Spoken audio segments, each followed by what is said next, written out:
الحمد للہ رب العالمین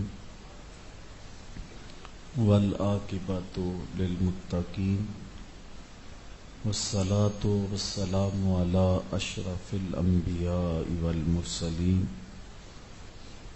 وعلی آلہ واصحابہ اجمعین. قال اللہ تعالی وتبارک فی شان حبیبہ مخبرا وآمرا ان اللہ وملائکتہ یصلون علی النبی یا ایھا الذین آمنوا صلوا علیہ وسلموا تسلیما. الصلاۃ والسلام علیک یا رسول اللہ وعلی آلک واصحابک یا محبوب رب العالمین. تمام حمد و ثنا، تعریف و توصیف اللہ جل مجدہ الکریم کی ذات بابرکات کے لیے، جو خالق کائنات بھی ہے اور مالک ششہات بھی. اللہ جل وعلا کی حمد و ثنا کے بعد رسول رحمت، شفیع معظم، نبی محتشم، حضور ختم المرتبت صلی اللہ علیہ وآلہ وسلم کے حضور ناز میں اپنی عقیدتوں، ارادتوں اور محبتوں کا خراج پیش کرنے کے بعد واجب الاحترام ذوی الاحتشام معزز و مکرم سامعین، خواتین و حضرات، السلام علیکم ورحمۃ اللہ وبرکاتہ. 4 روزہ فہم دین کے نام سے یہ نور افشاں پروگرام آج سے شروع ہو رہا ہے. اللہ ہمیں دین کا حقیقی فہم نصیب فرمائے. جب دین کو سمجھ لیں گے تو پھر عمل کی کوشش بھی ہوگی. یہ شکر ہے کہ ہم آنکھ کھولتے ہی شعور کی منزل میں قدم رکھتے ہی یہ جان لیا کہ ہمارا تعلق دین اسلام سے ہے. بلکہ ہم جب پیدا ہوئے تھے تو ہمارے کان میں اذان دی گئی.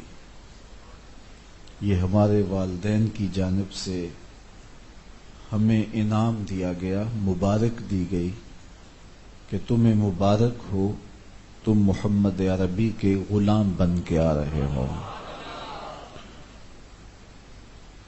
تو پھر جو ہی بچہ شعور کی، فہم کی آنکھ کھولتا ہے تو اس کو اللہ کا نام سکھایا جاتا ہے، حضور کا پیار اس کے رگ و ریشہ میں ڈال دیا جاتا ہے. مسلمانوں کے گھر میں پیدا ہونے کی وجہ سے اس کی عادات مسلمانوں والی ہوتی ہے.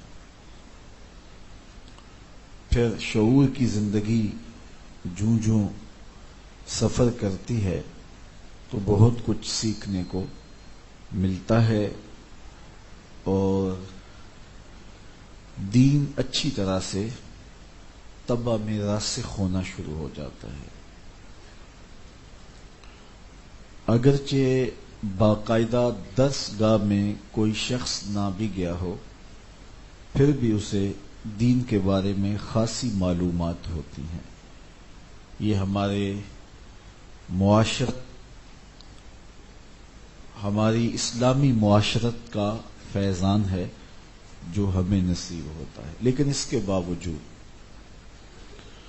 بہت ساری ایسی چیزیں ہیں جو سیکھنے سے ہی حاصل ہو پاتی ہیں، اور بہت سارے لوگوں کا نہ سیکھنے کی وجہ سے فہم دین ناقص رہ جاتا ہے. عمومی طور پہ ایمانیات کو اور عبادات کو دین سمجھا جاتا ہے. اللہ پر ایمان لانا، اس کے فرشتوں پر ایمان لانا، اچھی بری تقدیر پر ایمان لانا، عبادات میں نماز ہے، روزہ ہے، حج ہے، زکوٰۃ ہے، دیگر امور دین ہیں، تو ان دو چیزوں کو عموماً دین سمجھا جاتا ہے، جبکہ معاملات بھی دین میں شامل ہیں۔ ہم نے ایک دوسرے کے ساتھ معاملے کیسے کرنے ہیں، کاروبار کیسے کرنا ہے، بیع و شراء کے اصول و ضوابط کیا ہے، طلاق کے، نکاح کے مسائل کیا ہیں، ازدواجی زندگی کو کس طرح ہم نے گزارنا ہے، بچوں کی تربیت کیسے کرنی ہے، یہ ساری چیزیں ہمارا دین ہمیں دیتا ہے۔ اور اسی طرح دین میں اخلاقیات بھی آتے ہیں۔ ہم نے جھوٹ نہیں بولنا، ہمارے رویے کس طرح کے ہوں، ہماری گفتگو اور انداز تکلم کیا ہونا چاہیے، بات کرتے ہوئے مخاطب کے جذبات کا کیسے خیال رکھنا ہے۔ ہم نے اپنے اخلاق کو بھی سنوارنا ہوتا ہے، اور قیامت کے دن جب نامہ اعمال میں چیزیں رکھی جائیں گی، سب سے زیادہ جس چیز کا وزن ہوگا وہ حسن اخلاق ہوگا۔ تو دین ان ساری چیزوں کے مجموعے کا نام ہے۔ سب سے پہلے ایمانیات آتے ہیں، عقائد آتے ہیں، نظریات جسے کہا جاتا ہے۔ اس میں اللہ جل شانہ پر یقین کہ وہ موجود ہے، واجب الوجود ہے۔ واجب الوجود کا مطلب یہ ہے کہ اس کا ہونا واجب اور ضروری ہے، ہم ممکن الوجود ہیں۔ اللہ کا شریک ممتنع الوجود ہے، یعنی ہمارا ہونا نہ ہونا برابر ہے۔ اگر ہم ہیں تو ٹھیک، اگر نہ بھی ہوتے تو پھر بھی کوئی فرق نہ پڑتا۔ اور ممتنع الوجود کا مطلب یہ ہے کہ اس کا نہ ہونا واجب اور ضروری ہے۔ اللہ کا شریک فی نفس ہی ممکن ہی نہیں ہے۔ اگر کوئی کسی کو اللہ کا شریک ٹھہرائے تو وہ اللہ کا شریک اسے ٹھہراتا ہے، لیکن فی نفس ہی وہ اللہ کا شریک نہیں ہے۔ کوئی بت کو خدا مانتا ہے تو وہ مانتا ہے، وہ بت خدا نہیں ہے۔ کوئی اس کو متصرف حقیقی مان لیتا ہے تو وہ مان رہا ہے، وہ تو اپنے بدن پہ بیٹھی مکھی بھی نہیں اڑا سکتا، تو وہ کیسے متصرف حقیقی ہو سکتا ہے؟ تو اللہ کا شریک ممکن نہیں، تو ممتنع الوجود ہے اس کا شریک۔ میں اور آپ ممکن الوجود ہیں، ہمارا ہونا نہ ہونا دونوں جہتیں برابر ہیں، اور اللہ جل شانہ کا وجود واجب ہے، اس کا ہونا ہی ضروری ہے۔ یہ ہو ہی نہیں سکتا کہ وہ نہ ہوتا، وہ ازلی ہے، وہ ابدی ہے۔ کسی کے وجود میں لانے سے وہ معرض وجود میں نہیں آیا، اس لیے کہ وہ خود کائنات کی تخلیق فرمانے والا ہے، وہ ازلی ہے، وہ موجود ہے، ازل سے موجود ہے اور تا بابد رہے گا، اس کے اوپر فنا نہیں ہے، وہ قدیم ہے، ہم حادث ہیں۔ حادث ہوتا ہے کہ جو پہلے نہ ہو، اخراج المعدوم من العدم الى الوجود، یہ حادث کی تعریف علماء نے کی ہے کہ جو معدوم ہو پھر اس کو عدم سے وجود میں لایا جائے تو وہ حادث ہوتا ہے۔ کوئی بھی چیز جتنی بھی پرانی ہے، زمین ہے، آسمان ہے، پہاڑ ہیں، درخت ہیں، جتنی بھی کوئی چیز پرانی ہوگی، ایک وقت اس پہ آیا ہے کہ وہ نہیں تھی۔ سورج ہے، چاند ہے، ستارے ہیں، انسان تو بہت بات کی کہانی ہے۔ هل أتى على الإنسان حين من الدهر لم يكن شيئا مذكورا، انسان پہ ایسا وقت بھی آیا ہے کہ جب وہ قابل ذکر چیز ہی نہیں تھا۔ نہ اس کا میٹیریل تھا، نہ اس کا مادہ تھا، نہ اس کا وجود تھا، نہ اس کی شکل تھی، نہ اس کا تشخص تھا، نہ بولنے والی زبان تھی، نہ دیکھنے والی آنکھ تھی، نہ سننے والے کان تھے، نہ اس کا حیولہ تھا، نہ اس کا حدود اربع تھا، نہ اس کا نقشہ تھا، کچھ بھی نہیں تھا، قابل ذکر چیز ہی نہیں تھا. ایک وقت اس پہ ایسا بھی گزر چکا ہے.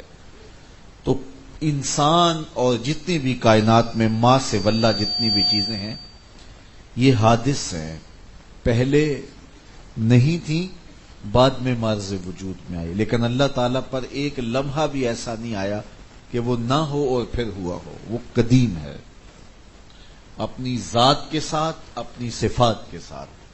جس طرح اس کی ذات قدیم ہے اس کی صفات بھی قدیم ہے. وہ رازق ہے. جب مرزوق نہیں تھا جس کو رزق دیا جائے، جب وہ نہیں تھا رب، تب بھی رازق تھا. جب مخلوق نہیں تھی وہ تب بھی خالق تھا.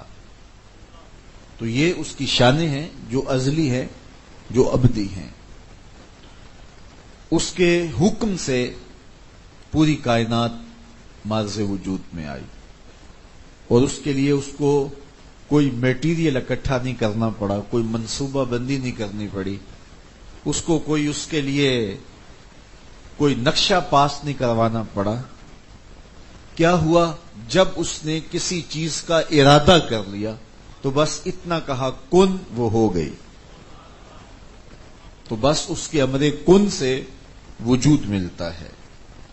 تو پوری کائنات، فرشتے ہوں، انسان ہوں، جن ہوں، زمین و آسمان ہو، افلاک ہوں، ستارے ہوں، سورج ہو، چاند ہو، پہاڑ ہوں، درخت ہوں، دریا ہوں، عناصر اربع ہوں، جو کچھ بھی ہے اللہ تعالیٰ جل شانہ کے اذن سے، اس کے حکم سے پیدا ہوا. اچھا، اس کی ذات جوہر بھی نہیں ہے، عرض بھی نہیں ہے. پوری دنیا 10 چیزوں کا مجموعہ ہے جسے ہمارے مناطقہ مقولات عشر کہتے ہیں. اس میں سے ایک جوہر ہے، باقی 9 عوارض ہیں. یہ ایک لمبی بحث ہے، لیکن اللہ کی ذات یہ ہے کہ وہ جوہر بھی نہیں ہے، وہ عرض بھی نہیں ہے. چونکہ جوہر عرض کا وہ خالق ہے، تو پوری کائنات کو اس نے تخلیق کیا. اس کے حکم سے ہی کائنات کا نظم چل رہا ہے. کسی درخت پر، وہ جنگل میں کہیں دور ہے جہاں تک کوئی انسان بھی آج تک نہیں گیا، وہاں بھی اگر کوئی درخت ہے اور اس کا ایک ایک پتا اس کے اذن، مرضی اور اس کے علم کے بغیر جنبش نہیں کر رہا. اسی طرح حضرت انسان کے اندر جو نظام ہیں، کتنے نظام اس نے رکھے ہیں.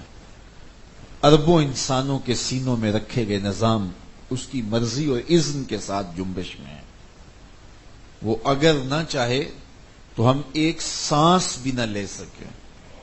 یہ سانسوں کی ڈوری لٹک رہی ہے، یہ صرف اس کے اذن سے، اس کی مرضی سے. وہ چاہے تو اس کائنات کو ایک آن میں برباد کر دے، ملیا میٹ کر دے، اور قیامت کے دن وہ زمین و آسمان کو ملیا میٹ کر دے گا. آسمان کو لپیٹ کے اپنے دائیں ہاتھ میں دستے قدرت میں لے لے گا، اور زمین بھی لپیٹ دی جائے گی. اللہ اکبر. اس کی شانیں ہیں، اور اس کی صفات میں اور اس کی ذات میں اس کا کوئی شریک نہیں ہے. وہ عظیم المرتبت ذات ہے اور عظیم شانوں کا مالک ہے، اور اس کے اذن سے ہی کائنات میں زندگی ہے. وہ اگر نہ چاہے تو کوئی بھی متنفس ایک سانس نہ لے سکے. ہم تو اس کی عطا سے زندہ ہیں، لیکن وہ از خود زندہ ہے، اور اس کی صفت ہے حی. اور ہم تو قائم ہیں، اس کی مرضی سے قائم ہیں. اگر وہ نہ چاہے تو دھڑام کر کے 8 فٹ کا، 7 فٹ کا، 6 فٹ کا وجود زمین پہ ڈہ جائے. لیکن وہ قیوم ہے، وہ خود قائم ہے اور کائنات کو قائم کرنے والا ہے. جہاں جو ہے اس کے اذن سے، اس کے حکم سے قائم ہے. وہ علم رکھتا ہے، وہ قدرت رکھتا ہے، وہ طاقت رکھتا ہے. ہر مقدور چیز اس کی قدرت کے تحت ہے. اللہ تعالیٰ ہر چیز پہ قادر ہے، تو اس کا مطلب یہ ہے ہر مقدور پہ قادر ہے. جو چیز مقدور نہیں ہے تو اللہ تعالیٰ کی شان کے لائق ہی نہیں ہے کہ جو ہے وہ اللہ تعالیٰ جل شانہ کو اس پر قادر کہا جائے. جس طرح کے بعض لوگوں نے غلطی کی اور انہوں نے کہا کہ اللہ جھوٹ بولنے پہ بھی قادر ہے، یہ انہوں نے ٹھوکر کھائی، دین سمجھنے میں ان کو غلطی لگ گئی. جھوٹ ایک عیب ہے اور اس کو اللہ کی طرف منسوب ہی نہیں کیا جا سکتا.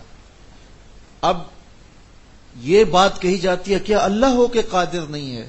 تو ہم کہتے ہیں کہ یہ قصور اللہ کا نہیں ہے، اس جھوٹ میں اہلیت ہی نہیں ہے کہ اللہ کی صفت بن سکے.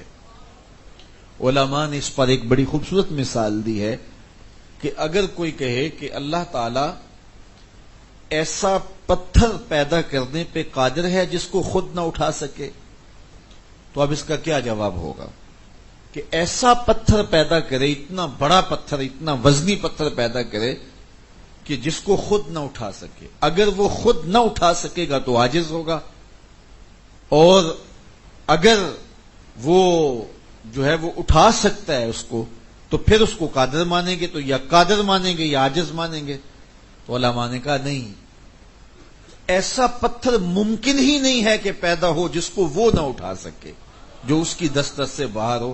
اس لیے جو ہے وہ ایسا پتھر جو ہے وہ ہو ہی نہیں سکتا کہ جس کو وہ خود اٹھا نہ سکے اور اس کو تخلیق کرے. تو یہ اس کی جو ہے وہ اس پتھر کی کمزوری ہے کہ وہ نہیں جو ہے وہ پیدا ہو سکتا ایسا، اس لیے کہ اللہ تعالیٰ جل شانہ قادر ہے تو عاجز نہیں ہے.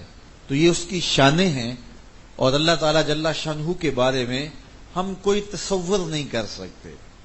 دیکھیے، میں زید کہوں گا تو اس کا کوئی نقشہ ذہن میں آئے گا کہ اس طرح کی شکل ہوگی، آپ نے نہیں بھی دیکھا ہوگا.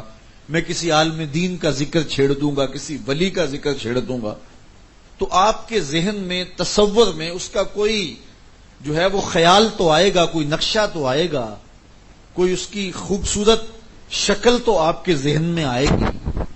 میں کسی پھول کا ذکر چھیڑوں، کسی جزیرے کا ذکر چھیڑوں، کسی پرندے کا ذکر چھیڑوں، کسی پہاڑ کا ذکر چھیڑوں، مرغزار کا، لالا زار کا، جوئے بار کا، جس کا بھی ذکر چھیڑوں تو آپ کے ذہن میں کوئی نہ کوئی صورت تو آئے گی.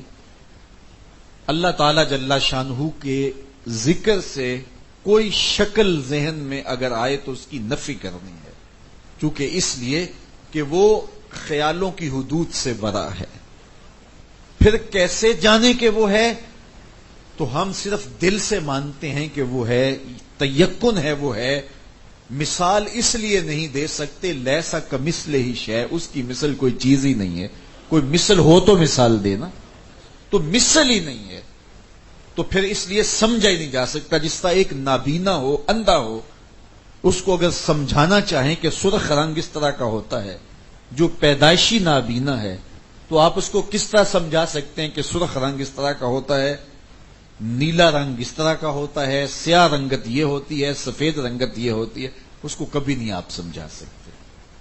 تو وہ مانتا ہے کہ سرخی ہوتی ہے، لیکن کوئی تصور ایک ایسے شخص کے ذہن میں سرخی کا، سفیدی کا، سیاہی کا ہوتا ہی نہیں ہے جس نے پیدائشی طور پہ کبھی دیکھا ہی نہیں ہے.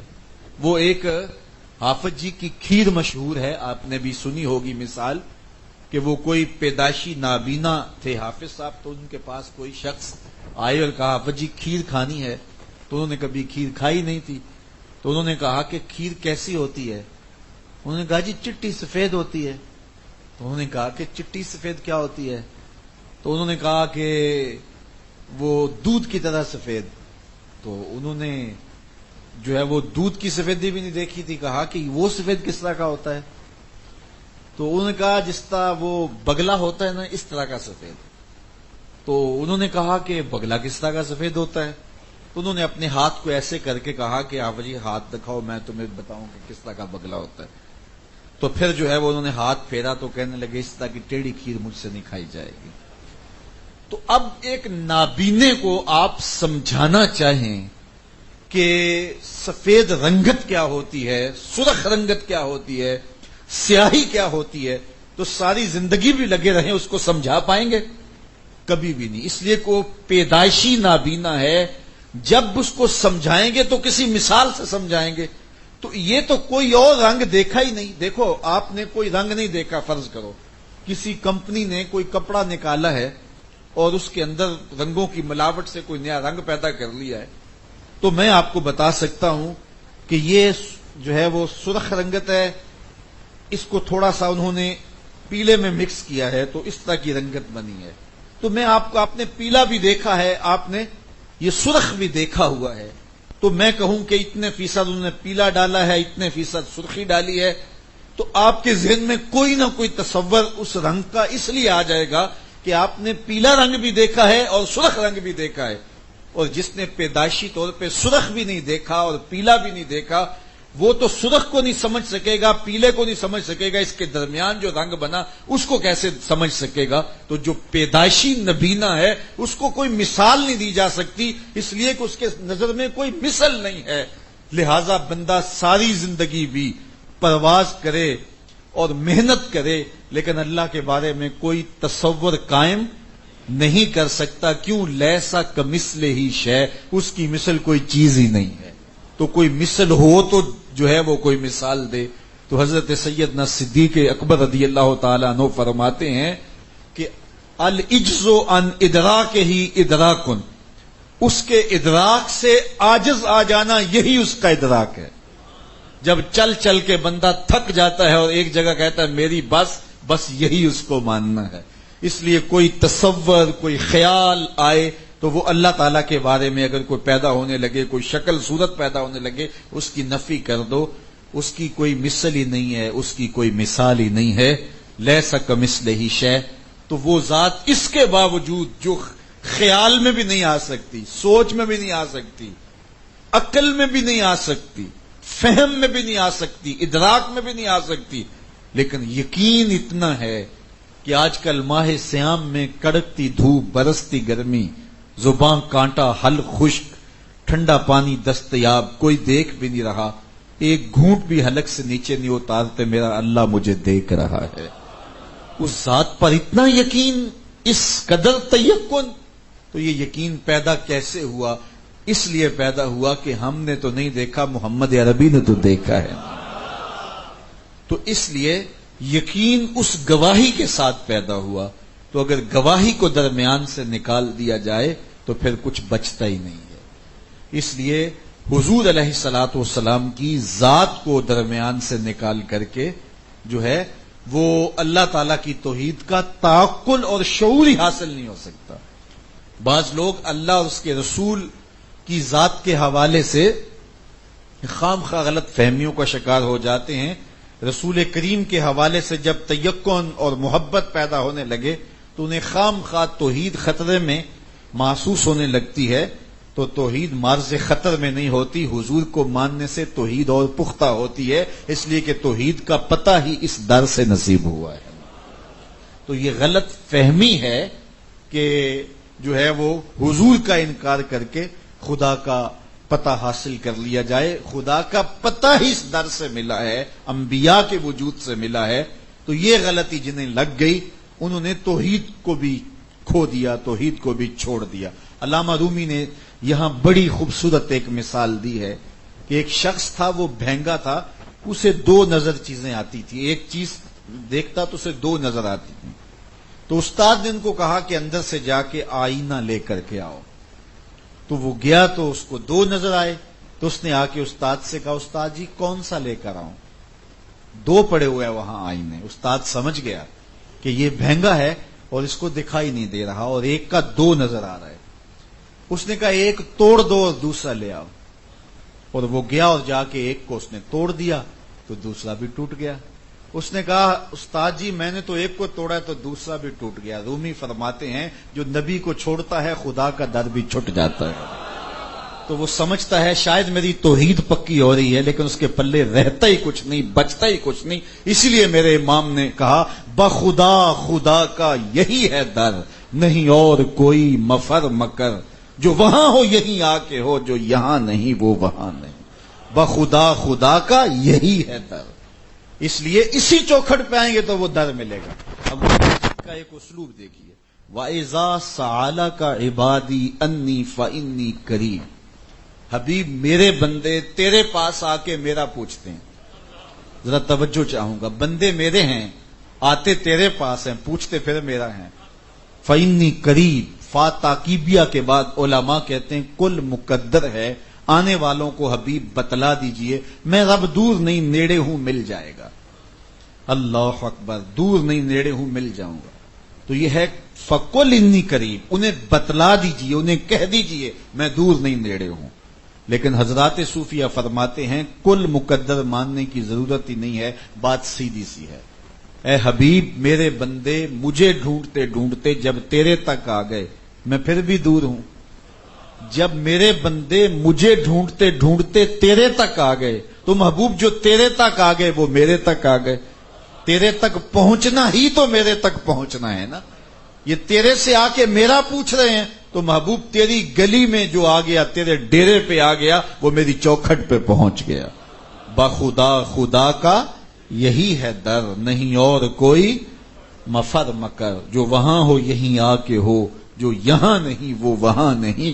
وہی لامکاں کے مکی ہوئے، سر عرش تخت نشیں ہوئے. وہ نبی ہیں جس کے ہیں یہ مکان، وہ خدا ہے جس کا مکان نہیں. تو لوگوں نے جو ہے وہ اس طرح دیکھا، تو ایک آئینہ توڑا تو دوسرا بھی نہ بچ پایا. جب نبی کا دامن چھوٹا تو مالک کی دہلیز بھی چھوٹ گئی.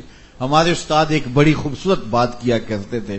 وہ فرمایا کرتے تھے کہ ہم یہ نہیں کہتے کہ اللہ اور اس کے رسول کی ذات ایک ہے. ہم یہ نہیں کہتے، یہ کہیں گے تو شرک ہوگا. ذات ایک نہیں ہے لیکن بات ایک ہی ہے. ذاتیں دو نہیں ہیں، ذات ایک نہیں ہے، ذاتیں دو ہیں لیکن باتیں دو نہیں ہیں. تو اس چوکھٹ پہ آئے تو وہاں خود بخود پہنچ گئے. تو جو یہاں نہیں آیا وہ وہیں بھی نہیں پہنچ سکا. تو بھینگے کی طرح آئینے نہ توڑتے پھریں. حضور اللہ کے جمال کا آئینہ ہے. جس نے خدا کو دیکھنا ہے مصطفیٰ کو دیکھ لے. خود فرمایا من رآنی فقد رآ الحق، جس نے مجھے دیکھا اس نے حق کو دیکھ لیا. تو اللہ تعالی جل شانہ اپنی تمام تر صفات کے ساتھ، اپنی شانوں کے ساتھ موجود ہے. اس کے باوجود کہ وہ دکھائی نہیں دیتا. لیکن یہ لازمی نہیں ہے کہ جو چیز دکھائی نہ دے اس کا انکار ہی کر دیا جائے. ایک نوجوان میرے پاس ایک زمانے میں آیا تو مجھے کہنے لگا کہ میں کچھ ایسے لوگوں کے پاس اٹھنے بیٹھنے لگا ہوں جو وجود باری کا انکار کرتے ہیں. تو میرے اندر کی بھی تشکیک پیدا ہو گئی ہے. تو میں آپ سے کوئی جو ہے وہ بحث کرنا چاہتا ہوں. میں نے کہا جی میں کوئی مناظر تو نہیں ہوں، لیکن ہو سکتا ہے اللہ میری زبان پہ کوئی ایسا جملہ جاری کر دے جس سے آپ کو تسلی اور تسکین ہو جائے. تو میں نے جو بھی توحید پر، اس کی ذات پر دلائل تھے، جو ہے وہ آفاقی دلائل، انفسی دلائل، قانون شہادت، جو بھی چیزیں تھیں اس کے سامنے رکھی. تو وہ کہنے لگا کہ وہ ایک بات کرتے ہیں سارے، تو میں آپ سے کرتا ہوں کہ اللہ تعالیٰ اگر موجود ہے تو دکھاؤ. میں نے کہا کہ لازمی نہیں ہے کہ جو چیز جو ہے وہ نظر نہ آتی ہو تو اس کا انکار کر دیا جائے. کچھ چیزیں مبصر ہوتی ہیں، کچھ چیزیں غیر مبصر ہوتی ہیں. یعنی کچھ چیزیں ہیں آنکھ سے دیکھی جاتی ہیں اور کچھ چیزیں ہیں وہ آنکھ سے نہیں دیکھی جا سکتی، زبان سے چکھ کے دیکھی جا سکتی ہیں. وہ خاتون ڈالتی ہے نا وہ شوربہ اور زبان پہ رکھ کے دیکھتی ہے یہ اس میں نمک زیادہ تو نہیں ہے، لیکن اگر اس شوربے کا قطرہ آنکھ میں ڈال دیا جائے تو پھر پتہ چل جائے گا نمک زیادہ یا تھوڑا ہے. اس طرح آپ کو خوشبو دی جاتی ہے تو آپ سونگھتے ہیں، کہتے ہیں کستوری ہے، یہ نسرین ہے، نسترن ہے، یہ کیا ہے، یہ کیا ہے. اب اس عطر کو آنکھ میں ڈال دیا جائے یا زبان پہ رکھا جائے تو وہ زبان سے نہیں دیکھی جا سکتی ہے. آپ کپڑا لینے جاتے ہیں تو ہاتھ سے ٹٹول کے دیکھتے ہیں موٹا ہے یا جو ہے نرم ہے یا کس طرح کا ہے. تو اب اس کا تعلق جو ہے وہ چکھ کر دیکھنے سے نہیں ہے یا کان میں ڈالنے سے نہیں ہے. یہ آپ جو باہر حال سے بیٹھے ہیں وہ پہچان رہے ہیں کہ یہ رضا ثاقب بول رہا ہے تو میری آواز کو پہچانتے ہیں، یہ کان سے پہچانتے ہیں، یہ کان سے دیکھ رہے ہیں.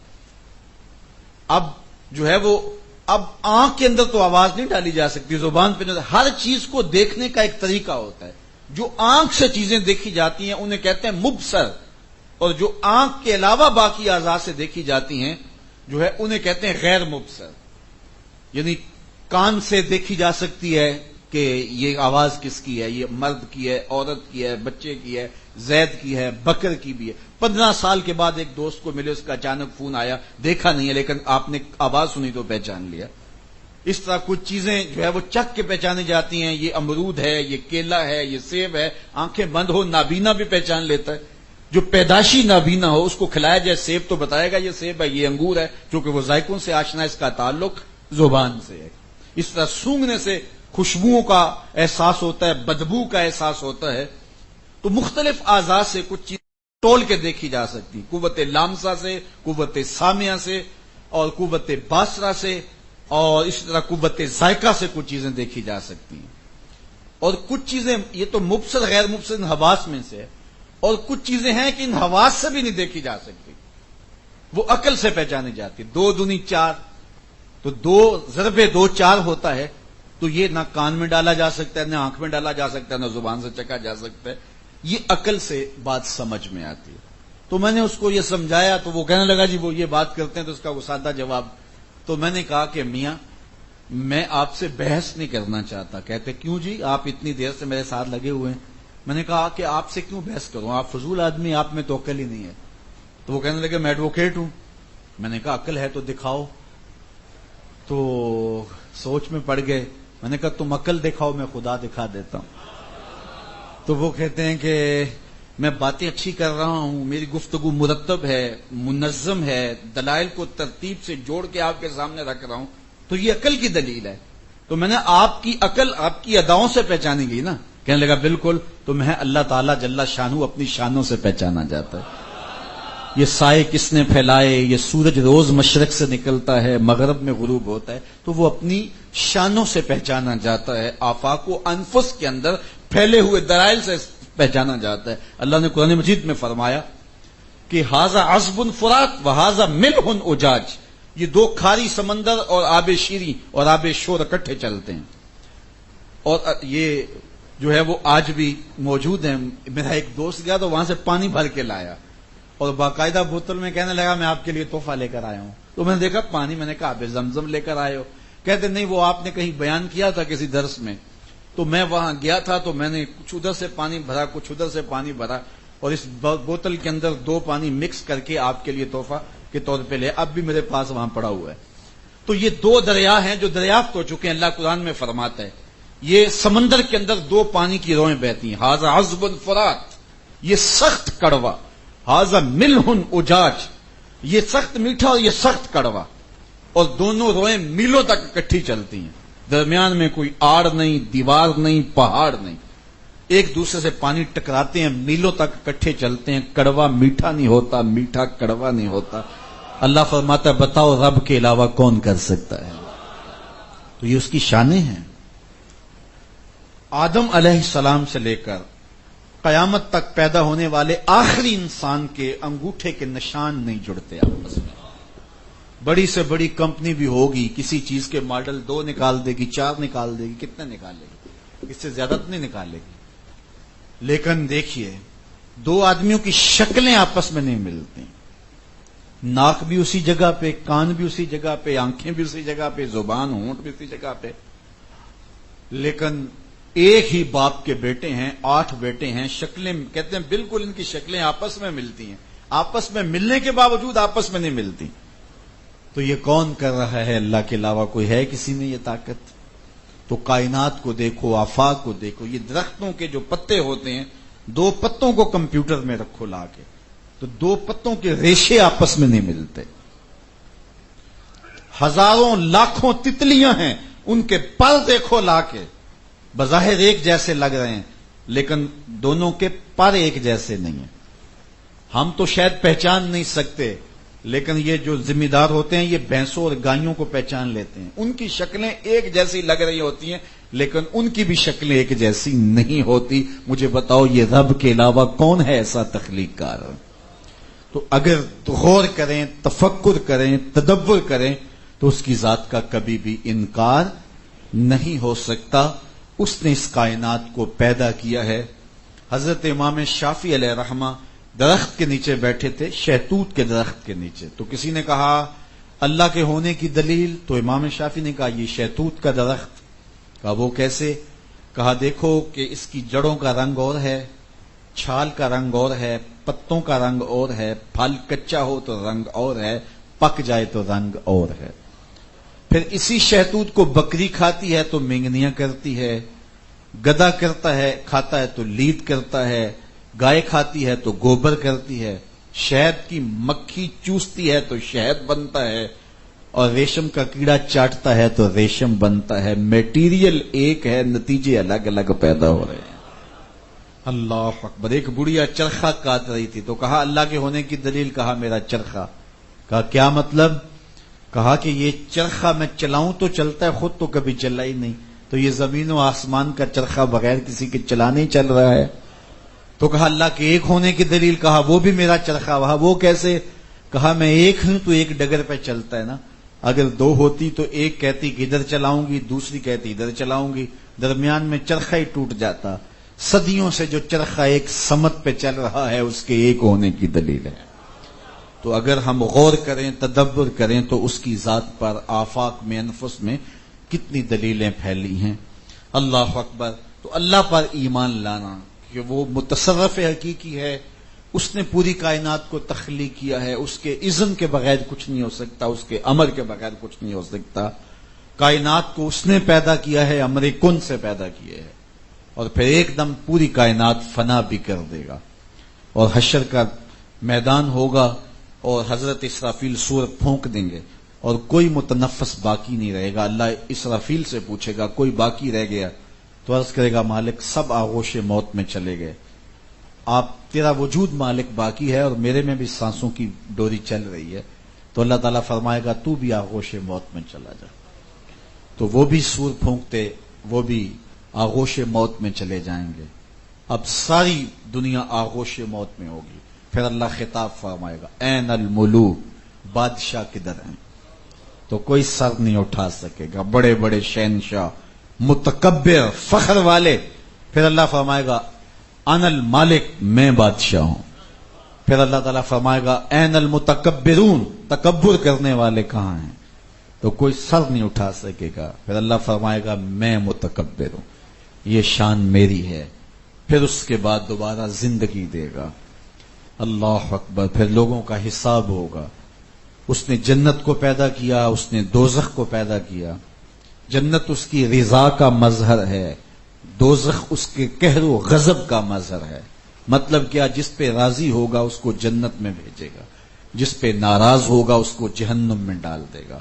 تو جنت کی طلب کرنا اللہ کی رضا مانگنا ہے، جہنم سے پناہ مانگنا اللہ کے قہر و غضب سے پناہ مانگنا ہے کہ مالک اپنے قہر و غضب سے بچانا.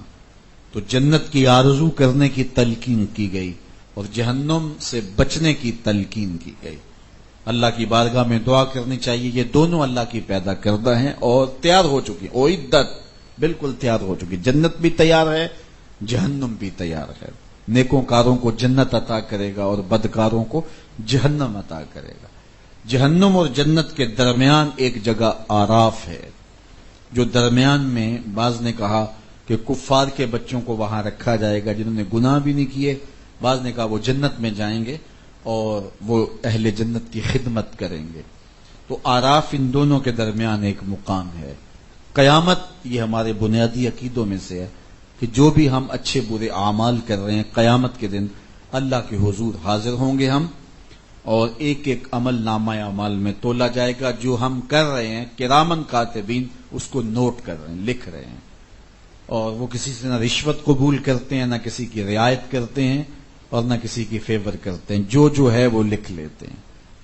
کرام الکاتبین کو عمل کی نیت کا بھی علم ہوتا ہے کہ یہ اس نے ریا کے لیے کیا ہے، چونکہ عمل سے یا خوشبو نکلتی ہے یا بدبو نکلتی ہے، تو وہ جان جاتے ہیں یہ عمل کیسا ہے، اس حساب سے اس کا وزن لکھ دیتے ہیں. اور قیامت کے دن نامہ اعمال جو فساق ہیں، فجار ہیں، ان کے بائیں ہاتھ میں پیچھے سے دیا جائے گا اور نیکوکاروں کے دائیں ہاتھ میں دیا جائے گا. اور جب فساق و فجار نامہ اعمال پڑھیں گے تو اس میں ہر چیز لکھی ہوگی، تو بے ساختہ پکار اٹھیں گے مال حاضل کتاب لا یغادر صغیرۃ ولا کبیرۃ الا احصاها. ہائے اس کتاب کو کیا ہو گیا، اس نے چھوٹی بڑی ہر بات لکھ دی. لکھا ہوا سامنے آ جائے گا. زمین بھی گواہی دے گی، اپنے اعضائے بدنیاں گواہی بھی دیں گے، فرشتے بھی گواہی دیں گے، اور نامہ اعمال میں بھی لکھا ہوگا. آدمی کی نیکیوں اور گناہوں کے 4 گواہ ہوں گے. لیکن اگر کسی نے گناہ کے بعد توبہ کی، اللہ 4 گواہیاں مٹا ڈالے گا. نامہ اعمال سے بھی حذف کر دیا جائے گا، فرشتوں کی یادداشت سے بھی ختم ہو جائے گا. جس زمین پہ جرم کیا وہ زمین بھی بھول جائے گی، اور اعضائے بدنیاں سے بھی محو کر دیا جائے گا. تو نیکی گناہ کے بعد سچی توبہ انسان کو ایسے کر دیتی ہے جیسے ابھی ماں کے پیٹ سے جنم لیا ہو، اور اس کی رحمت کا در کھلا ہے. توبہ کا دروازہ بند ہوگا قرب قیامت میں. قیامت سے 40 سال قبل سورج مغرب میں غروب ہوگا. غروب ہونے کے بعد دوبارہ پھر نکل آئے گا، اور پھر نصف النہار تک آئے گا، اور پھر دوبارہ غروب ہو جائے گا. یہ اعلان ہوگا اس بات کا کہ اب توبہ کا دروازہ بند ہو گیا.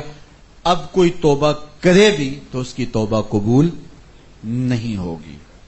اور پھر اہل ایمان آہستہ آہستہ آہستہ جو ہے وہ آغوش موت میں جانا شروع ہو جائیں گے.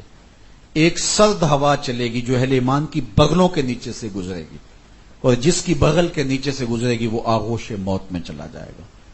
ایمان کے بعد پھر دوبارہ کفر پھیل جائے گا. یعنی حضرت امام مہدی کے نزول اور حضرت عیسیٰ کے تشریف لانے کے بعد جو ہے وہ نزول کے بعد حضرت امام مہدی کے آنے کے بعد پوری دنیا ایمان سے بھر جائے گی.